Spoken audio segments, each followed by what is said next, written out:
Welcome to Kodak's History of Video Games. My name is Tyler Osby. And I'm Mike Coletta. And this week, we're talking about Super Mario Kart, which is a game we have talked about before. But I'm blaming Google because we searched our notes to make sure that we hadn't talked about it before. Typed in Mario Kart, nothing came up. Today it did come up though, so I'm gonna blame it on Google.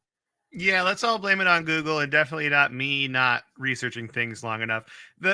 I was pretty downtrodden though, and then Tyler brought up a good point. We didn't have video when we did the Mario Kart episodes. It was like episode 90 something. It was probably it was 90. Almost 200 episodes ago. Yeah, so we didn't have video. We didn't have grime facts. We didn't have a lot of things when we did it. So I do feel like us doing another episode on it is going to be beneficial. This is worthwhile. This is worth everyone's time. Okay. Yeah. And we have video now, so you can show stuff if you want to. Yeah. So if you haven't watched us on YouTube yet, we're on YouTube. You can watch us there. And then we'll have the video posted. And I am going to share some things, like some images from the manual, and we're going to talk about them and stuff as we go along too. So with that, there's no need to be sad. This is me telling myself that. And let's get into it. Okay. So we're covering Super Mario Kart for the Super Nintendo Entertainment System. And we are just doing Super Mario Kart today. In the previous episodes, we did Mario Kart, Super Mario Kart, and Mario Kart 64. So we're just going to do Super Mario Kart. Tyler, have you played Super Mario Kart? Boy, have I played Super Mario Kart. I probably played Mario Kart 64 more. Me too. But Super Mario Kart, it has a special place in my heart because I probably told the story the last time we talked about Mario Kart, but the way I acquired my copy of Super Mario Kart was must have been a small child, 5 or 6 years old. It's probably a couple of years after that game came out, I suppose. And I had to go get shots done, and they were doing shots at Toys R Us. I don't know what the shots were for. Maybe it was a flu shot. I honestly don't know. But my mom told me, if you're good and get your shot and don't throw a fit, we'll buy you something. And so I really wanted a Virtual Boy. That's what I was like. I was hoping I could get them to get me, but for some reason we didn't end up getting it. Maybe it was probably a lot more expensive, or maybe I just chose Super Mario Kart instead. But that's what I did. That's how I got it. I got shots. I was good, and I got Super Mario Kart. So, kids, be good, and maybe you get video games. Once again, thank you, Tyler's parents, for raising him into the video game nerd he is today. So nice. Also, True. Shots at Toys R Us. Yeah, now when I think about that story, I go, shots at Toys R Us. It must not have been like. I mean, I was a small child. I must have only been 5 or 6 years old. So, yeah, it was probably. It could have been a flu shot, or because you might have been Eastern Washington thing. You know what I mean? Like an Eastern Washington thing. Yeah, maybe they were getting me started on the 5G early. We got to talk about. We got to talk about this with our listeners. If you're unfamiliar with Washington State, there is a mountain range that goes kind of through the middle west of it, the Cascade Mountain Range. It is a very different state on either side of the mountain range. For example, Western Washington, Seattle, like what people think of Seattle as like dark and rainy and grunge, and politically, that's Western Washington. It is by no means Eastern Washington. So that's why I say, they might be doing shots at Toys R Us. It might be an Eastern Washington thing versus a Western Washington thing. I don't know. They might be. Yeah. Western Washington is the stereotypical Washington. Eastern Washington is just West Idaho. It really is just West Idaho. And that's where Tyler grew up. Beautiful West Idaho. Yep. But you got to love it. Okay. So that's nice. I think I mentioned this in the notes later on, but I have a fond memory where I had a babysitter in Eagle River, Alaska, and I would go to their house because they lived up the street from us. I'd go hang out at their house when my parents were leaving. And they had 2 games for Super Nintendo that we would always play. We had Street Fighter 2, which is a great game, or Super Mario Kart. So those were the 2 games we went back and forth on. So I played a lot of Super Mario Kart at their house. And then, much like you, I got my own N64 because that was kind of my age time period. And I played so much Mario Kart 64. So I felt like now that we know how to do these episodes and we've kind of figured out our own format, that it is better for us to cover it again. Granted, I did this entirely on accident, and it is entirely Google's fault, not mine, obviously, right? Then, it's worth doing today. But Tyler, we got to get into the grime facts. This is something we did not do when we did the first episode. So it was developed by Nintendo's EAD division. The release dates are as follows. In Japan and North America, it actually came out really close to each other, which is kind of rare for this time period. So in Japan, it came out on August 27th, 1992. And in North America, it was less than a week later on September 1st, 1992. Wow. Yeah, that's really Wow. That's a really quick turnaround for a Japanese game. yeah, and the UK got it in October of 1992, and then EU got it in January of 1993. So the system that it came out on is the Super Nintendo Entertainment System, the SNES. We all know it. We all love it. The best way to play it now, though, by far, is probably the Switch Online emulator. Like that to me is something that they've done a really good job with, and that's how I played it for the episode. Like when I started playing it because I did play it this week just to get a feel of like what it was like, and we'll get into that later. But it's definitely the best way to play. Is I would recommend the Switch Online emulator. Also, it's probably the cheapest online subscription. Like it used to be way It's cheaper. like $20 a year, right? To be $20 a year. They have raised the price to $60 a year, but that's still pretty low compared to like Xbox Live or Game Pass or PlayStation. Like it's still pretty low. It's not Yeah. free that PC gaming is, hint, hint, but it's still good. Okay, so that's probably the best way to play. Obviously, you can emulate it. It's Super Nintendo. So if you have a legal copy of the game that you purchased at Toys R Us when you got your shots as a kid, then you can play as an emulator if you want to, right? But you have to flash the cart yourself, right? That's true. Yeah. You gotta dump that cartridge yourself. Exactly. Okay. Which they do make hardware for nowadays. You can actually do that legally. Yeah. And I think you can make your own too. That's kind of like a fun project is you can make Oh, your yeah, own that's a good flash. idea. Yeah, Should do you that. can do that. It's like a fun little DIY thing you can do. So the number of copies sold, we actually have a Game Informer article that has the exact figures as of 2014. It gave the global figure of 8.76 million units sold worldwide, which makes it at the time a very, very well selling game. So Wow, yeah, that's a lot. the other thing about this Game Informer article, though, is hit the tangent button, Tyler. Hit the tangent button. The Game Informer article, we also didn't have that in the old episode. That's true. The Game Informer article also actually lists all the global sales as of 2014 for all of the Mario Marvel Kart Kart would be games. so fun. Marvel Kart? Oh yeah, I like would play that. I Wolverine. would play that. I would play so much Marvel Kart. You have no idea. Mario Kart games when the global sales total, it has all of them listed. So Tyler, I thought for today we could do a little mini trivia session right now. Okay. Okay. And I'm asking you the question. Okay. And in the notes here, I have completely oops, I just hit my microphone. I gotta fix that later. Blacked out the answer, so you can't see it unless you highlight it. So we're kind of on the honor system here. But which Mario Kart game is is globally the best-selling Mario Kart of all time? And I also want you to guess what you think the number of copies are for the highest sales. Okay, this is as of 2014, right? This is as of 2014. That's So that's the when Game Informer article came out and listed all of gotcha. the sales figures. So we don't have the newest Mario Kart on. Actually, we might. Is it because it's pretty old now? The Yeah. Switch.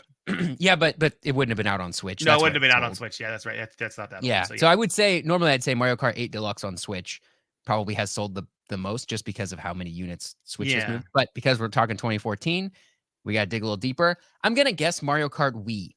Mario Kart. And how many Because do I you think it is? I'm gonna guess.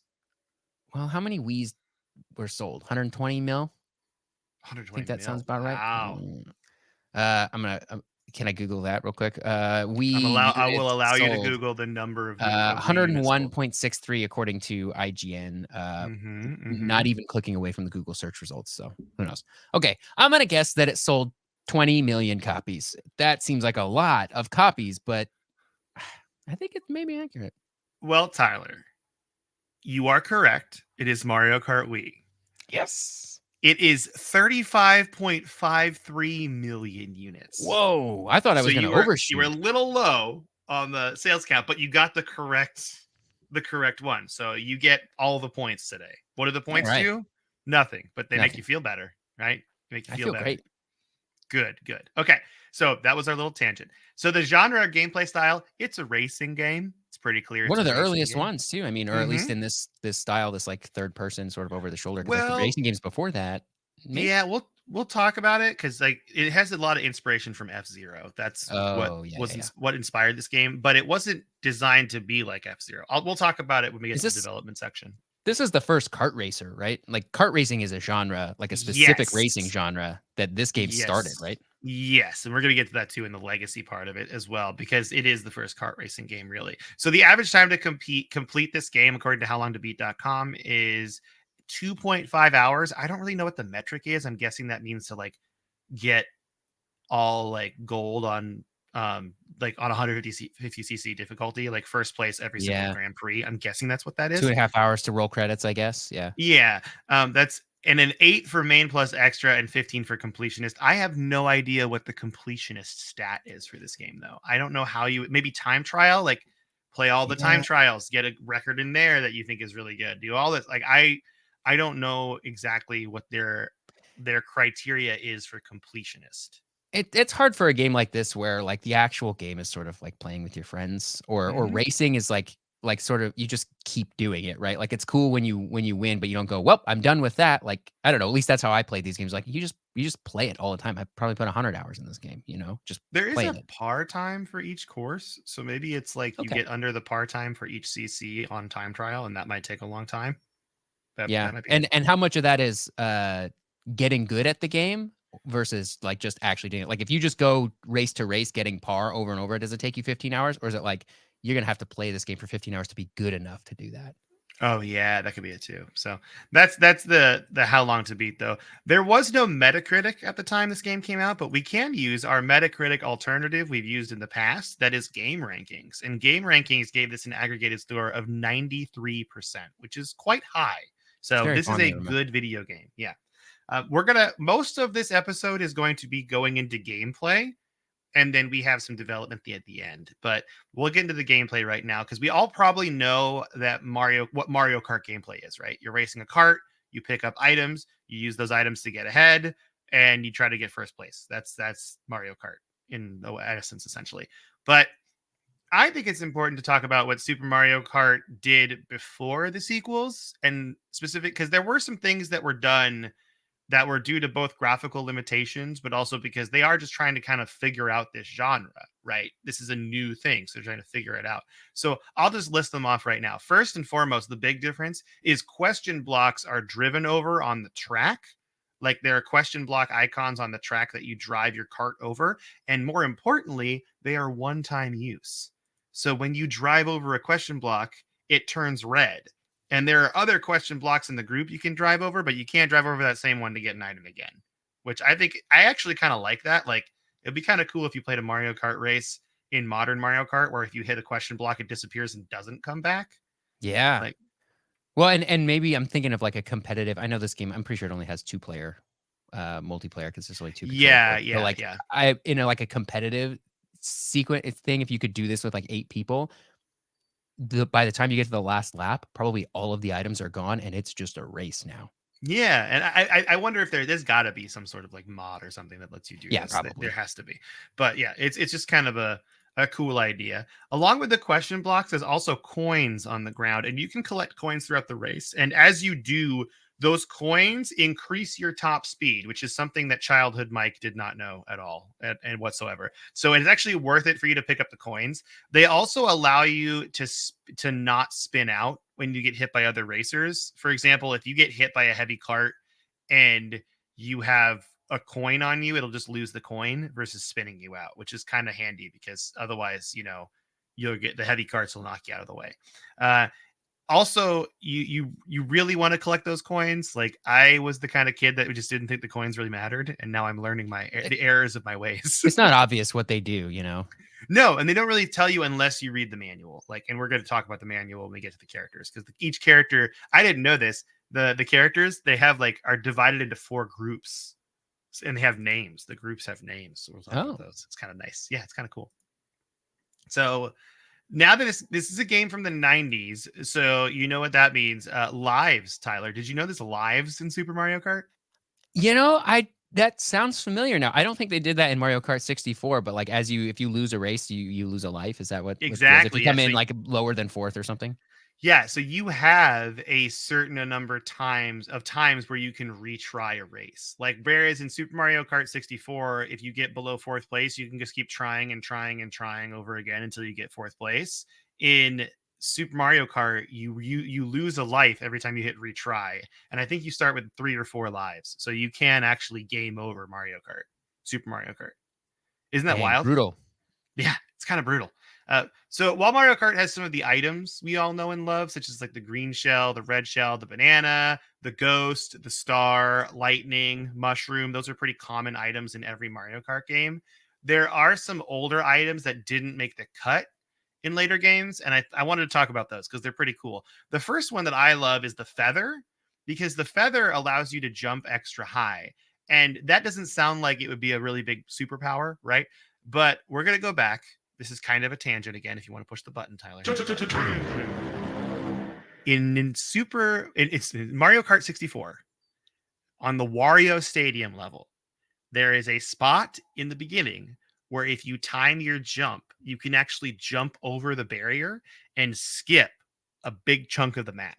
Like it's a kind of a glitch you could do in Yeah, I Super say, is Mario that intentional? in Mario Kart 64. It was a bug. I believe it was Okay. a bug. It wasn't intended to be there that people found out.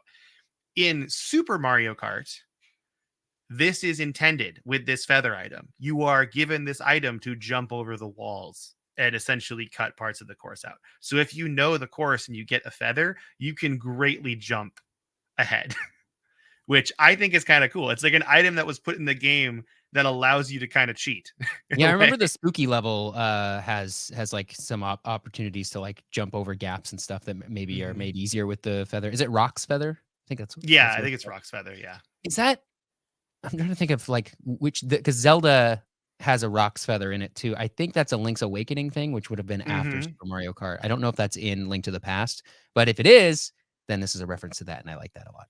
Yeah, so this also, I mean, everything that was used in Super Mario Kart was taken as Super Mario World as the inspiration of it. So I don't know if it might not have been Link's Awakening. It might have been just like kind of a Yeah, fun little it's Link's nod. Awakening. I just did a quick Google. That's the It first is. one it was in was Link's Awakening. So Link's Awakening would have been a Mario Kart reference then, I guess. Yeah, I guess, yeah, it would been the other way around. But I just think that item's pretty cool because it's cool that they like had the knowledge in there to be like, yeah, you can jump the barriers because the map is kind of flat, so it like lets you jump over. Yeah. There's a coin power up that just gives you more coins, so it increases your top speed, and it's a permanent buff, so that's worth it. There's a Yoshi egg, which is like a throwable mushroom, essentially, or oh, no, not a throwable mushroom, a throwable banana. So you could throw it forward, and that'll like spin people out. Oh, The yeah. a fireball that you can shoot out that bounces to enemies, so it's much like the fire flower you get in Mario. And Mhm. then finally, the poison mushroom, which drops on the track like a banana, and then when you run over it, instead of spinning out, it shrinks you like lightning does, which is kind of a cool Hmm. feature. Oh, I remember that now. Yeah, the poison mushroom. Yeah, Yeah, yeah. this is like bringing it back. I'm like, I don't remember this because they're not in later Mario Kart No, games. these are just things they were trying, I feel like, and then they kind of like let them go as the later games came along. There are 22 tracks in the game. We're not going to go over all of them here, but they still like follow that extended theme of Super Mario World and the Mario verse. So you have your locations like Bowser's Castle, Boo's Boardwalk, which in Super Mario Kart is actually called Ghost Valley, not Boo's Boardwalk. And then there's numerous raceways just themed after the main characters and locations, like Koopa Troopa Beach, for example, which is one of my favorite courses in Super Mario Kart 64. And not Super Mario Kart 64, not Super Mario Kart 64. It's confusing because I feel like they ditched the super. You know what I mean? They just ditched the Yeah, super altogether. And I they always want to did, but say only super. sometimes because it's like there's like Super Mario 64, but it's not Super Mm-hmm. Mario Kart 64. It's It's just just Mario Mario Kart Kart 64. 64. Yeah, it's kind of confusing a little bit. What's important though, and I think the thing that everyone cares about is Rainbow Road is in Super Mario Kart. And that's That what is all true. matters to us because Rainbow Road is the best, right? We all just Yeah, love Rainbow Road. we love So, Rainbow Road. one thing I was definitely wrong about when I came into this, and which is funny even now, now it's even funnier knowing that I did an episode and research all this already. I was convinced that there was no sliding or hopping in Super Mario Kart. I was 100% wrong. You can definitely press the R button and you can hop or you could power slide. And hopping is actually like really good because if you can time it right and hop up in the air and turn your cart, you can kind of do really sharp turns that you would not be able to Mm. do normally. So that's definitely something you want to try.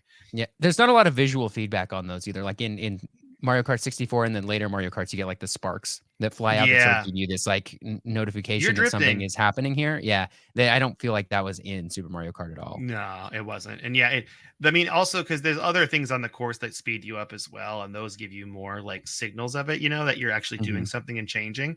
So, for example, there's two main obstacles you need to dodge. These are in a bunch of different kinds of maps, and those are oil slicks and pipes. Those are recurring, right? There are also obstacles that are not sort of necessarily main obstacles because they're course dependent. And these are your thwomps, your gophers, your cheap fish. Bullet Bill also makes a cameo in match races, and he'll show up and try to mess you up. But there's also helpful obstacles like jumps and zippers. And zippers are those little chevrons on the ground that you run over and you go way faster. So it's definitely worth hitting those and paying attention to that kind of thing. I kind of miss that because in Mario 64, which is going to be our like mainline base of like a Mario Kart for me, of Mario Kart 64, Hmm. if you recall, the zippers are just long lines that stretch the whole road and everyone hits them. You know what I mean? Yeah, And that kind of carries over into the newer Mario Karts as well. Whereas in Super Mario Kart, they were just little chevrons on the ground that you actually had to run over. And if you missed them, that was like a disadvantage you put yourself in. yeah. I feel like most racing or like kart racing games or arcade racing games have it in that style these days, which I think is better because there's a little bit more skill expression there. It's like, oh well, if Yeah, everybody gets sped up, then nobody's really getting sped up, right? exactly. And also, if we're going to talk about Destiny, which we haven't done in a long time, their sparrow racing that they had in Destiny 1 was like that, where there were boosts on the ground. And the entire point of it was you needed to hit all the boosts to get yourself the advantage. And if you miss them, that's your bad. And now you lose the race. And that was Wow. the entire basis of sparrow racing was hitting those boosts. It was very arcadey in that way. And kind of like, because I believe F-Zero is pretty much based on this whole idea of like hitting those boosts as well. And I haven't Yeah. played a lot of F-Zero, but that's kind of the idea of it. So F-Zero 64 is one of the things that's on my list of trying to get, one of the things Oh I'm yeah, hunting for your for collection. my collection. It's something I'm really, really fond of and want to get. All right. So let's talk about characters. And for this, I am going to share my screen here and show everybody the manual for this because there is a manual, and so you can see this here. I bet I could find my copy of this manual. That'd be great I if you bet could. I I'm bet I gonna I'm have it. I gonna bet zoom it's it in a in. storage closet. So here's the cool thing about this. This is just the PDF I found on gamesdatabase.org. If you're looking for it, that's where I found it at. There's 8 racers in this game, and every pair of racers has the same stats, but they're like called something. So the bros are Mario and Luigi here, and as it says here, they actually are the most balanced carts. Now, I So spent some time on the wiki, like the Mario wiki as well. And when I say balanced, I mean there's nothing hindering them. Like their stats are okay, but they have no bad stats. But they have no good stats, but they have no bad stats. gotcha. Are they exactly the same? Like you said, they're statistically like they're in the same group. Are they actually the same? Like From their what stats? the wiki showed, it looked like they were the same. I can double Okay. check that if you want right now, just to make sure. Because if we want to really get into it, let's go. Because Because that's I, gonna I blow my mind. I mean, I know that the racers are all different, and that like lighter racers and heavier racers and sort of the medium racers. I did if that's the case where they're exactly the same, like everybody in these groups are actually yes. exactly the same, then that's news to me. So according to this, they are exactly the same. So this is here. I think. Let me know if this shares over. If it links up to that. It might not because I'm just sharing that tab. Yeah, I don't think so. Okay, here I'm gonna screen share a different thing here. This is from the Mario wiki, and so we're gonna take it with a grain of salt because it is a wiki, right? But um it appears this is what I mean by like they don't help or hinder. So Mm, all of the stats for Mario and Luigi are positive stars, whereas all these other groups do have negatives in them, these triangles, these blue triangles. So the dragon and the lady, that's the other thing, they all have cool names, like they all have cool group names. So the dragon and the lady is Princess Peach and Yoshi, their acceleration is great, but they have poor handling. Mm. So it's like that for each one. And you Their top have, speed's not great either. yeah, they don't have great top speed. The showdown is the my favorite because it's just Bowser and importantly Donkey Kong Jr. Not the Not Donkey. Yeah, not Donkey yeah. Kong. This is Donkey Kong Jr. still, which And is this would why have been he's wearing pre that. Donkey Kong Country as well. Yeah, pre Donkey Kong Country, Donkey Kong Jr. He's just the son of Donkey Kong from the original like Jumpman Donkey Kong game, Of Cranky right? Kong. Yeah, So is Donkey Kong Jr. DK from Donkey Kong Country? I feel like this is maybe. a question that has been asked and answered somewhere It before. has been asked and answered on this podcast multiple times. We both But don't we can't remember remember. anything that happens on this podcast. I So can't remember anything. I black out and forget. I have yep. people write in the episodes thing. Tyler said something very funny, and I have to go back and be like, he did say something very funny. He did. I did. I just don't remember. I don't remember uh, either. yeah. So I believe it was your comment of the Jayest of JRPGs last week. So the last, so that's Bowser and Donkey Kong Jr. are the showdown. They have high top speed. Let me go ahead and show you though. I want to stick to what the manual says because I think the art in the manual is actually pretty cool too. I miss Koopa Troopa because I don't. Is he in later games? He shows up again in later Mario Karts when they have like a bunch of different. Right. He's not in Mario Kart 64, is he? Yeah, he's not in Mario Kart Okay. 64 though. But there is, I want to say there is a screenshot of that game that's like a beta screenshot that does have him in it. Really? Yeah, let me see if I can find it. Koopa Yeah. Troopa Mario Kart 64. We're getting a little gonna more search into for the that. research during the episode, but I kind of like it, honestly. And now that we have these tools to like share visual aids with, I feel like we're really Yeah. teaching the silliest, least organized college class on Super Mario Kart. That's what it feels Pre-release like. Mario Kart 64. Magic Koopa is apparently in the lineup in one of these beta things. Because Mario 64 adds Wario. That's the big Yeah. one. Wario, let me see. Yeah, we got one with Magic Koopa in there instead of Donkey Kong. I could have sworn there was one with Koopa Troopa, but maybe not. Koopa. This we're not even talking about. Yeah, it's fine. I'll keep going while you look that up. But yeah, so the showdown is Bowser and Donkey Kong Jr. Really good top speed.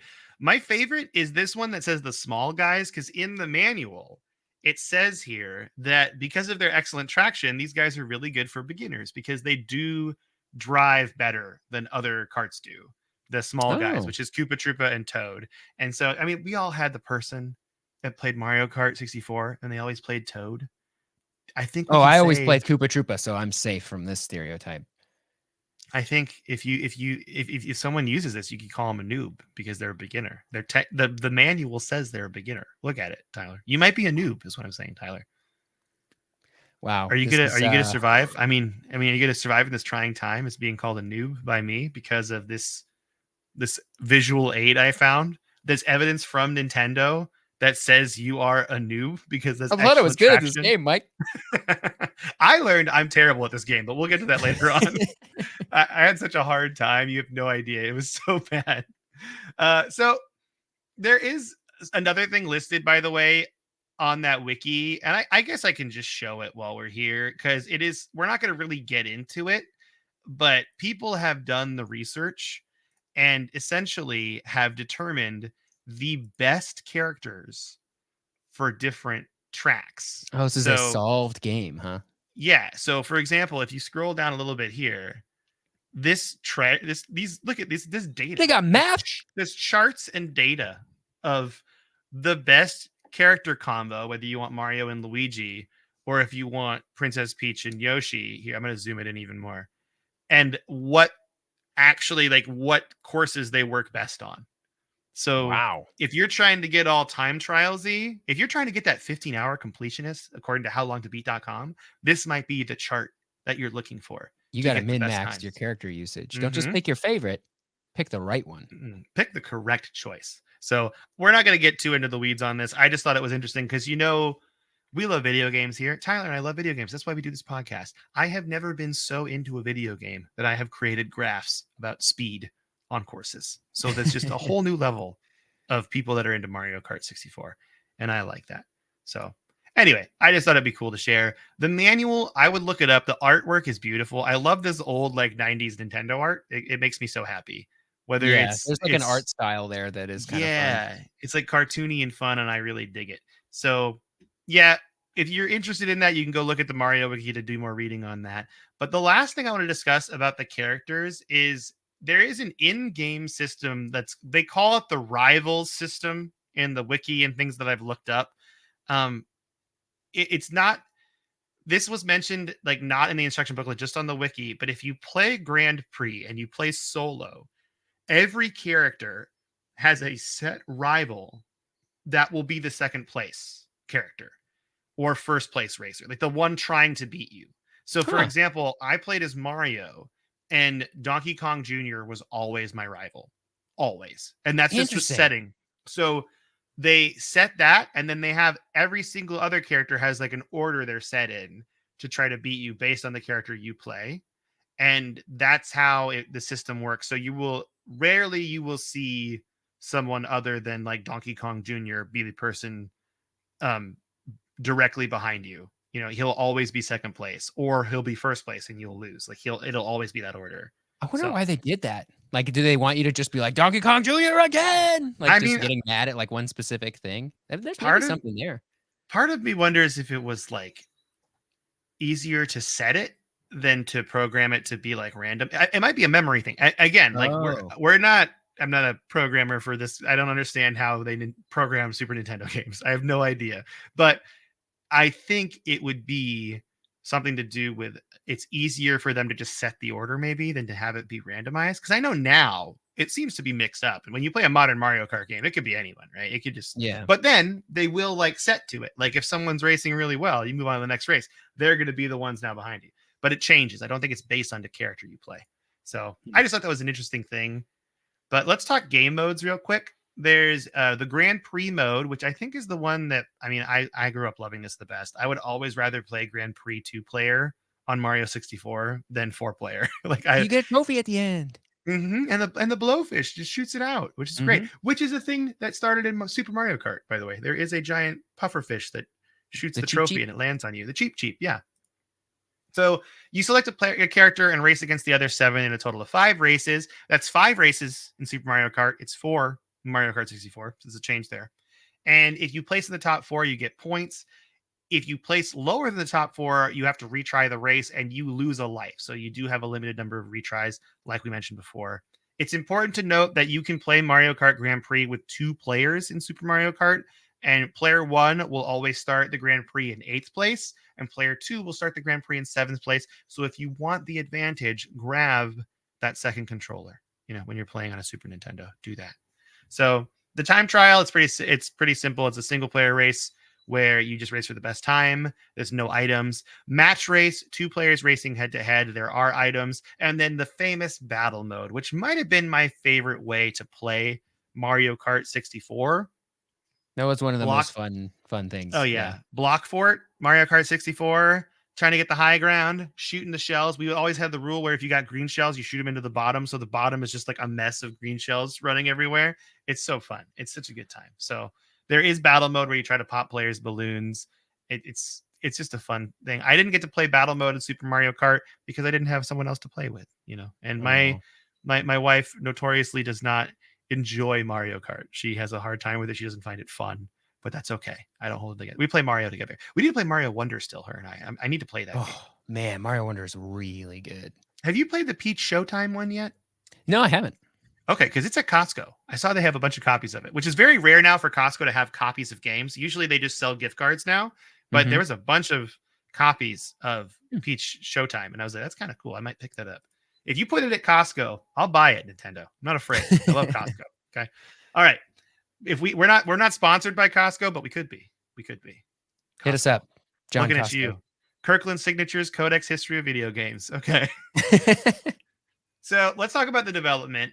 As always with early Nintendo properties, we don't have a ton to go on, but the general consensus on most websites you look at and what we've read is the origins of Super Mario Kart start with a little series called F Zero. And F-Zero was known for its fast-paced races, but there was one specific problem with it, and that is the game was only single player. So Mario Kart began as a project that was a racing game that would have co-op, split screen, and simultaneous multiplayer and have be like a fast-paced F-Zero-esque racing title. I say F-Zero-esque because there is an interview I found with Shigeru Miyamoto himself where he states that they were not trying to make two-player F-Zero. They I were wonder definitely why. trying to make something new. And I found this might be like this is something that actually probably made me realize it's okay that we're redoing this. This is another reason it's okay is there is an Iwata Asks column. And we've kind of talked about Iwata Asks before. Nintendo did this column where he would interview developers and talk about their previous games. And it's probably one of the best ways that we can get actual firsthand development stories about early Nintendo games. And they talk about Mario Kart. So it's from Nintendo UK. It's an Iwata Ask column, and there is an interview in it. And Shigeru Miyamoto says this quote, just so there's no confusion, however, I should point out that we didn't set out to create a two-player version of F-Zero. We set out to make a game where we could display the game screen for two players at the same time. So I think what he's trying to say here is that the F-Zero thing kind of got mixed in with this when it didn't necessarily need to. They just had a successful racing game in F-Zero. So they're like, we're going to make another racing game, but the main goal is to make a two-player simultaneous. That's I what wonder we're why going to they do. didn't just want to do like F-Zero 2 and this one has two player. Like that's a pretty good selling point for a Yeah, sequel, right? I want to know if maybe it's because they just wanted to branch out and try something different because this is kind of early Nintendo and they were making new properties at this time. They're still making new IPs, right? I feel like now it's safe to say Nintendo's got it pretty locked down, like what they're gonna make, which is For the kind of most why that part. Princess Peach Showtime game is so exciting because it's like a new thing. Yeah. Maybe F-Zero like as a it just didn't sell very well as a game and they're thinking, "Oh, the F-Zero theme, no one cares about like that, like the aesthetic." They're like, "But what if we made F-Zero but Mario?" Well, the Mario thing wasn't there at first either. It's Oh. like, are you reading my mind, Tyler? So this interview, I should say, Hideki Kono, who's also in the interview, says the game was made, quote, in contrast of F-Zero. So this was kind Mm. of the multiplayer option. The interview is amazing. I recommend that everyone check this interview out. I'll try to post it in like the sources or post it in like the episodes link in Discord because during the interview, which is between Shigeru Miyamoto, Satoru Iwata, Hideki Kono, and Kenichiro Ashida. And Kenichiro Ashida, by the way, he's the one who helped create many things for Nintendo, like including the Wii and like the Wii Mote and the Wii steering wheel. Like he's very much in on the Nintendo Wii. One of the questions I had during the research process was what you just said, Tyler, which is, did this game start with Mario and then the rest of the characters, and then it was just kind of built upon that? But the answer is no. According to Kono, the prototype character was a person in overalls, though. So He knew what he wanted. yeah, so it took about 4 months to commit to adding Mario, so it didn't take long to get there. And Miyamoto is actually quoted in the interview as saying this quote, at first, no racing was involved. It was just two carts moving around freely. Then we noticed that it looked neat if you stopped one car and looked at the other car flying by. We decided to see what it would look like with Mario in one of the carts, and everyone thought that looked even better. Who knows? Maybe the designer who threw the overalls on the earlier guy intended that it would be changed to Mario all along, and then he laughs. End I feel quote. like if you're Nintendo and you're putting overalls on somebody, You know what you you're know what doing. you're doing. Yeah. Yeah. So it's not officially Mario, but they may have known what they were doing. So other things that we can learn from the interview is that the first prototype item was actually an oil can that you threw at people. So it wasn't a shell, it was like an oil can. Also, the battle mode came about because the developers wanted another way for two people to compete that didn't involve chasing any sort of rank, right? They wanted to have another non-racing style way for players to compete against each other. So I I also want to talk about mode 7, which is the famous Super Nintendo feature that we talked about it a lot in our Masters of or not Masters of Doom, Console Wars episodes. Yeah. And I actually think I might just go back to my notes from the first episode we did because Yeah, this game doesn't exist without Mode 7, no, right? yeah. So it's important to note that Mario Kart was used Mode 7 graphics. It's first seen in F-Zero. That's where Mode 7 started there. And it's a form of texture mapping available on the SNES, which allows a plane to be rotated and scaled freely. So it achieves this like pseudo three-dimensional appearance. OneUp.com have credited the use of Mode 7 with giving the game graphics, which at the time of release were considered to be amazing and quote breathtaking for the time. You look 3D, even though it was Yeah. technically 2D. And going back, people look at the graphics and are kind of mixed on how it looks now. Personally, I think it looks really good still. It's an SNES game, but it's like Super Mario Kart and it looks 3D. And I mean, there's things you notice. Like, for example, it's really flat. The game is very flat, right? And you have this perspective. And because of that, it's kind of hard to see things coming at you. Like it's not as Yeah. easy as say like Mario 64 to see what's coming up ahead. So a lot of the times I would mess up was because I was just like not seeing a corner coming and I'd run right into it Yeah, or up yeah. There's in the there's no, like, verticality to the levels at all in they're any sense super of the flat. word. They're Yeah, also super short. Like you yeah, do 5 laps I think because they're so small. The tracks you can do a lap in like 15 seconds. It's really yeah. quick. So games are super quick. That's kind of what we talked about last episode when we covered it initially with the Mode 7 was that like texture mapping that kind of gives it that faux 3D look. I think it looks great though. Like I was playing this game on the Switch emulator and we're kind of getting into the legacy part here, but the game still looks great. It's a little old man bad at video games. It's hard, Tyler. It's a hard game. It's a hard game. I played 50cc and I was smoking my opponents. Just like, look at Of who's still course. got it. I annihilated the competition. I played Mario and Donkey Kong Jr. Couldn't do anything about me. He had no way. I at one point I lapped him. That's how good I was at 50cc. Okay. Then I was like, easy peasy. I'm gonna jump it up to 150cc. I was stuck in 7th place the entire race, and I just completely lost and I got destroyed at 150cc. And it's just like the difficulty ramps so much. I even took it down to 100cc. I played a 100cc game this morning before we recorded to think maybe it's just 150cc. I also got consistently 3rd place in 100cc. Like I couldn't get into 1st or 2nd. So Dang. maybe I'm bad at video games. I mean, that might be it. No, But no, no, no, no. It's yeah, maybe the game did it. Maybe the game's bad. yeah. I just don't remember Mario 64 being that hard at 150cc. Do you? Yeah, although I got pretty good at Mario Kart 64, so Okay, well, there's a little braggadocious going on over here today. I think is what's happening, but that's okay. I I don't know. I think the game holds up. I think it's fun to play. I definitely think if you have the Switch emulator and if you have like we don't talk about this. If you have kids, I don't have kids. Tyler doesn't have kids. We have cats and dogs. That's what we got, and they won't yep. play. I asked Delilah; she didn't want to play with me, so it's fine.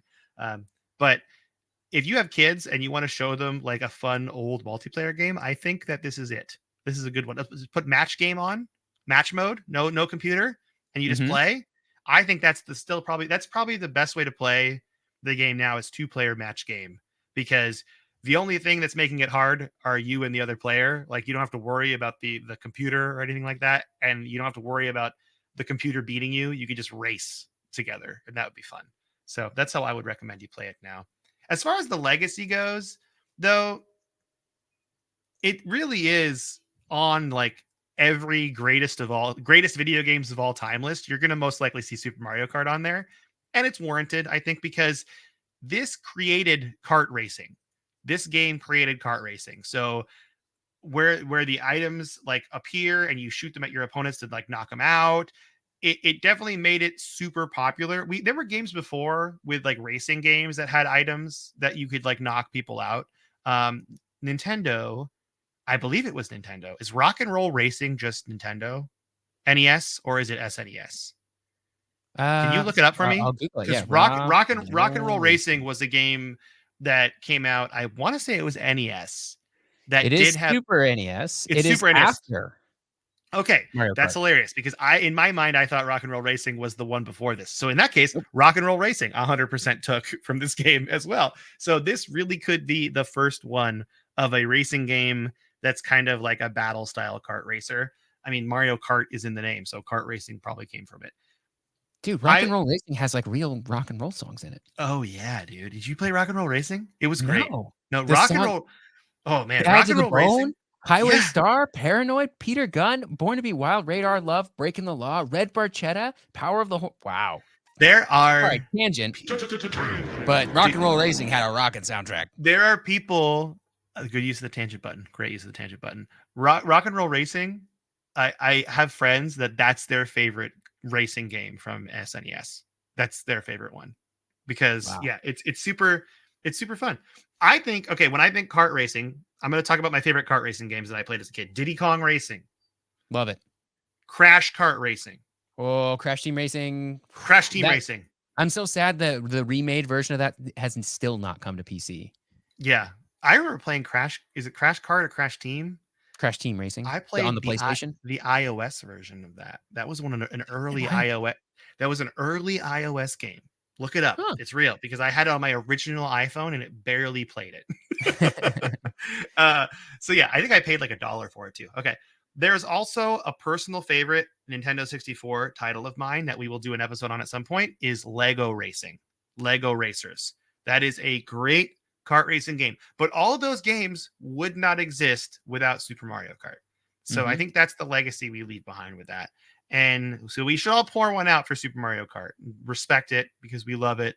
And also, I say pour one out because when you get first place in Super Mario Kart and the cheap cheat shoots the trophy, it lands on your head because it's funny. And then you shake a bottle of champagne. At least that's what Mario was doing. He had a bottle of champagne in Super Mario Kart. This game is rated kids to adults. Actually, it might predate ESRB ratings. I think it predates the ESRB because it's 1992. Yeah, I think that does. I think that Yeah. predates So, ESRB. but yeah. So I love Super Mario Kart. Tyler loves Super Mario Kart. We're doing it again. It's okay. We did it. But Tyler, what you been playing? It's the same every week right now. It's Final Fantasy VII Rebirth. I'm putting in about an hour a night. I'm like 45, 46 hours in at this point. I've had a busy week at work, so I haven't had as much time to put in. And I've been going to bed early because I'm sleepy. Dude, I've But been going to bed early too. It's great. yeah, Let's hit the tangent button. TLDR, go to bed early, everybody. Okay. It's gonna change your mind. I know you're probably in your like 20s or your teens, and you're like, I'm gonna stay up till 2 a.m. Just trust me, just one night. If you feel extra sleepy, just take that impulse and go to bed just at go to like bed. 10 or even like 10 or 11. Just go to bed before midnight. It's gonna change your life. I did it this week. It's amazing. Yeah, I will also play devil's advocate here. If you can be the person that stays up really late and you're fine the next day, I'm also kind of like take advantage of it while you can because when you get older, you can't do it. That's true. That's true. And Ugh. but once you have reached that age, trust me, on when just going to bed early is just going to make you feel better when you have reached that Mhm. age. So do the right thing for the age that you're at. But yeah, anyway, Final Fantasy VII Rebirth. I'm almost done with it. I've finished the Cosmo Canyon section. There's yet another. This game, it's an open world game, but there are instead of having like one giant open world like Breath of the Wild or something, it's like 5 or 6 smaller. They're still pretty big, but it's like smaller, like distinct open worlds. And as you progress through the story, you will like unlock another map with more towers and Ubisoft stuff to do.